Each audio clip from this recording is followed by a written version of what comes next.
we saw Kangana Ranaut in the avatar of Rani Lakshmibai in the film Manikarnika, and now Hollywood actress Devika Bhise will be seen essaying the role of the freedom fighter in her mother Swati Bhise's directorial The Warrior Queen of Jhansi. And today we have with us Swati Bhise and Devika Bhise.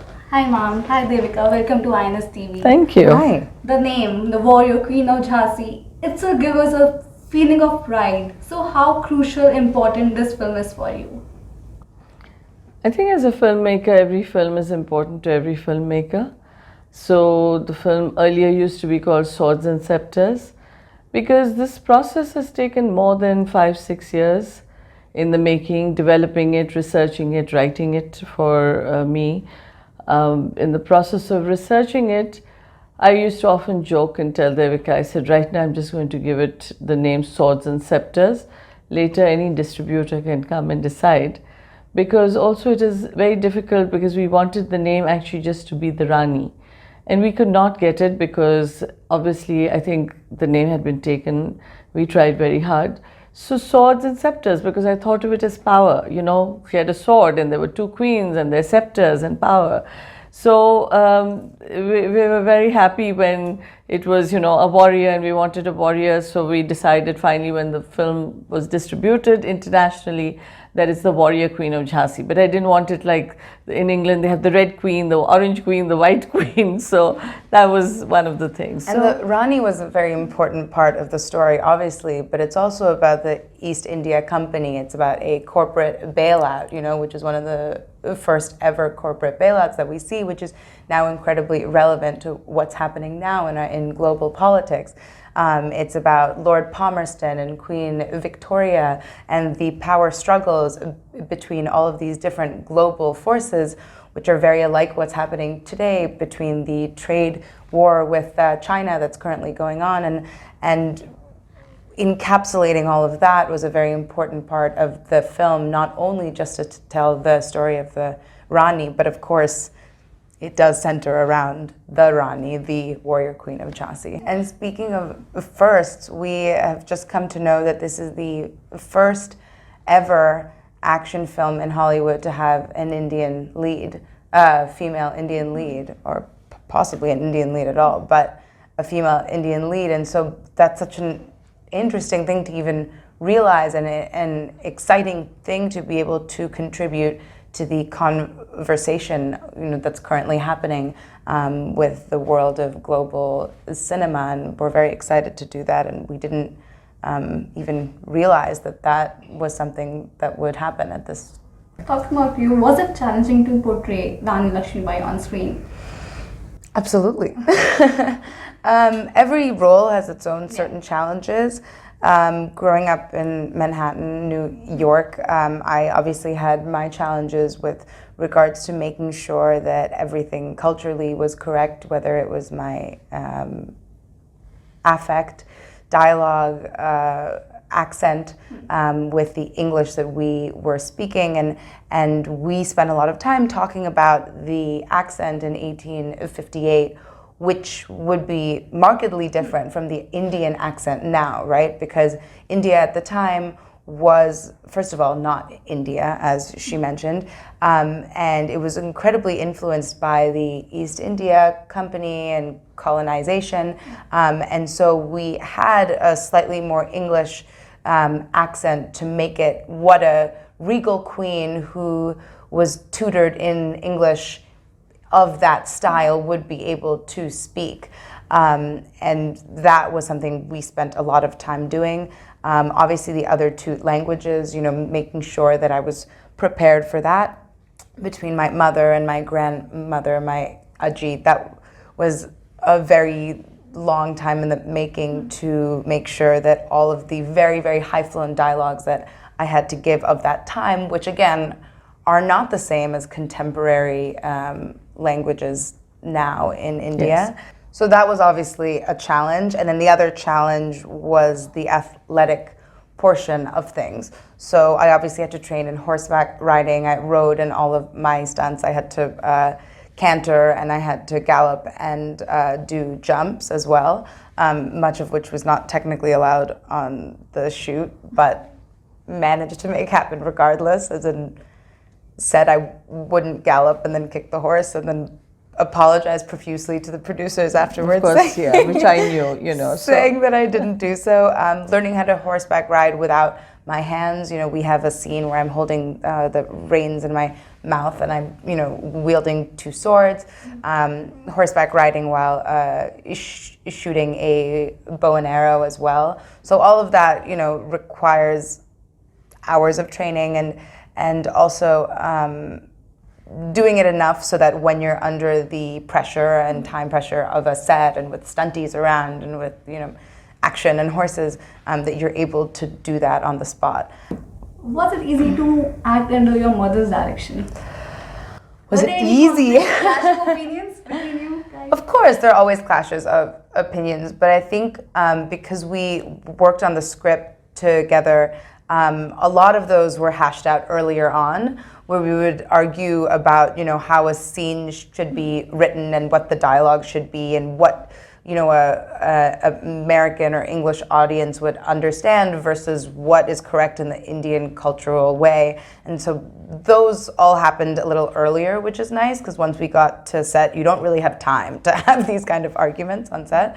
But I think being in that role in general there was a bit of a weight on my shoulders for it, only because you're the lead. I was in a lot of the scenes, almost all of them, and I didn't have the opportunity or ability to fall sick or be tired or say I didn't feel like doing something or throw a temper tantrum or be late to set or not know my lines completely backwards and forwards, because I understood the tremendous amount of work and effort that was put into this project against all odds, climbing up an incredibly uphill battle to even get to that place where we were able to shoot this movie with a brown female Indian lead, which is such a rare thing to even be able to do.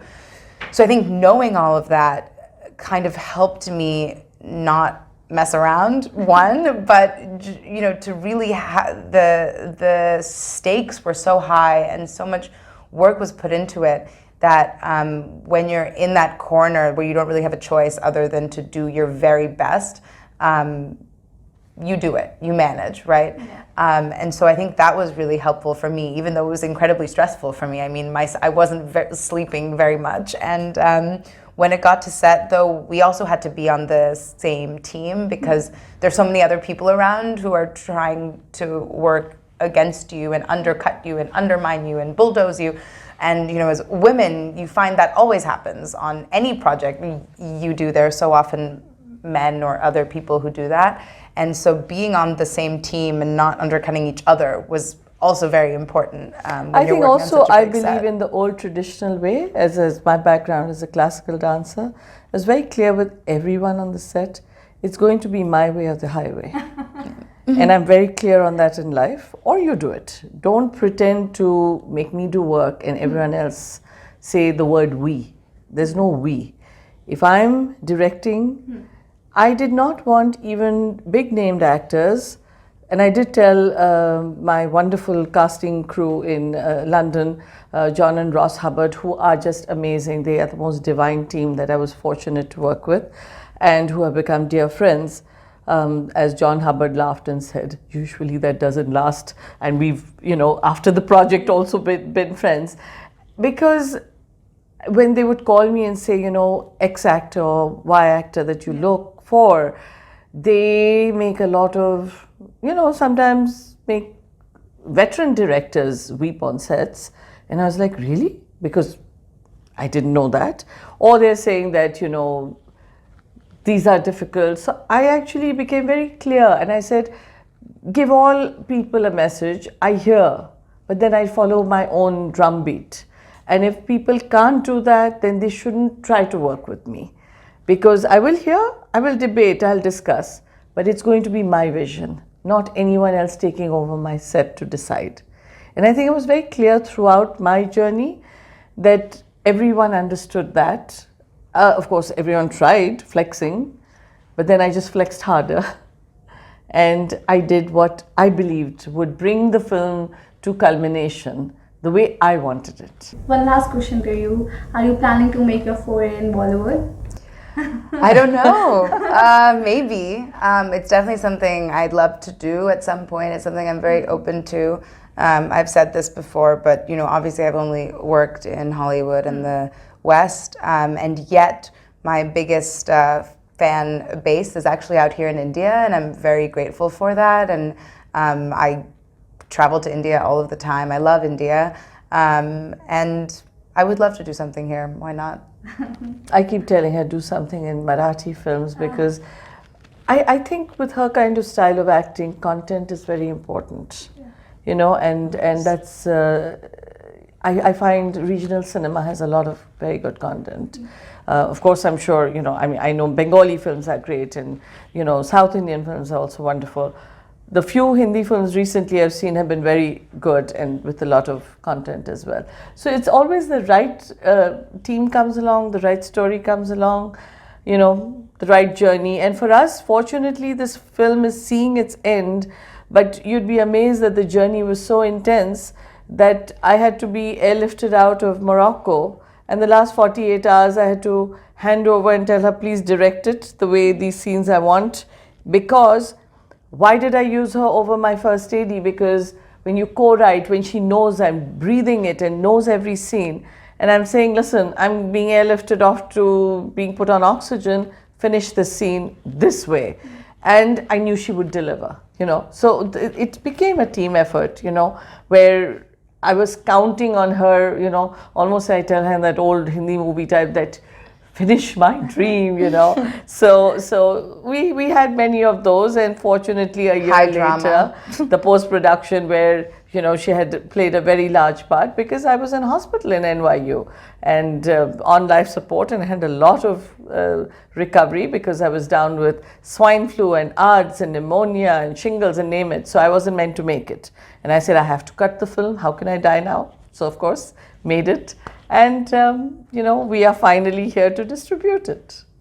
Thank you so much, Devika. Thank you, such a pleasure. Thank you, it was a pleasure. Looking forward to your film. I hope so, and do share the stories of the Rani. And as I say, I am a warrior. So I tell everybody to wear that like the Rani.